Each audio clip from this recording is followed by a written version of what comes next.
Car buyers may soon have more electric vehicles to choose from in Singapore's nascent EV market, but challenges on both the demand and supply sides continue to hamper EV adoption. Not only is limited charging infrastructure holding people back from buying, some dealers say certain rules are keeping them from selling. Claudia reports.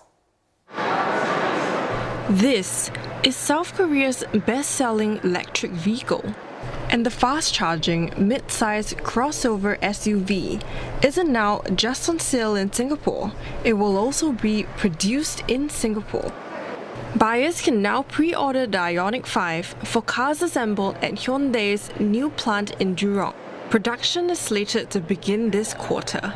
The facility will be the country's first and only EV production facility for a car made in Singapore for Singapore.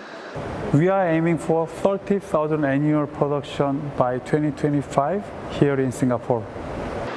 For the local market, Hyundai modified the motor power of the battery EV to meet the Certificate of Entitlement criteria for Category A vehicles. They also took into consideration current limitations in charging infrastructure. At this moment, easy access to charging facility is a key factor to boost EV sales.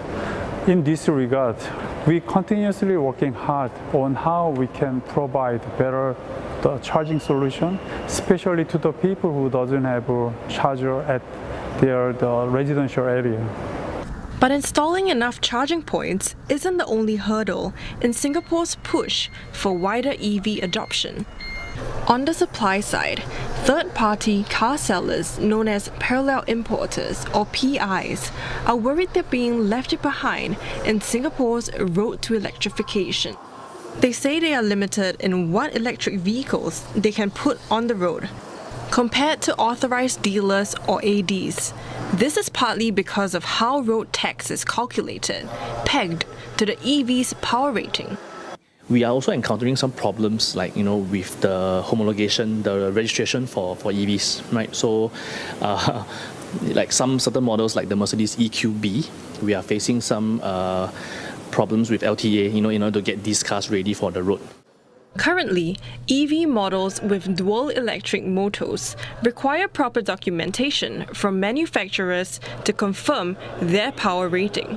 Without direct contact with the car makers like authorized dealers do, it's more difficult for parallel importers to register these cars for road usage.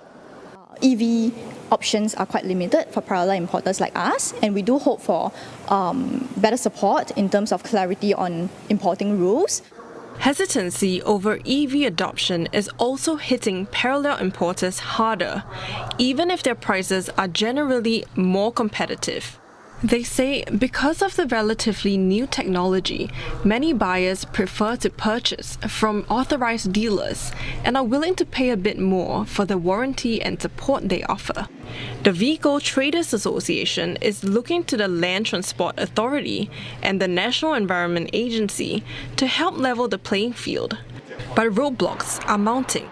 With lesser quota, high COE, and also the AD start to have all the EV, so affected by all the PIs. So we hope that the both agencies can help us to clear whatever things that they need, so that we can bring in and then to compete in the market. He says if the problem continues, parallel importers that generally charge less than authorized dealers could eventually lose all their market share. This could leave consumers paying more for their vehicles.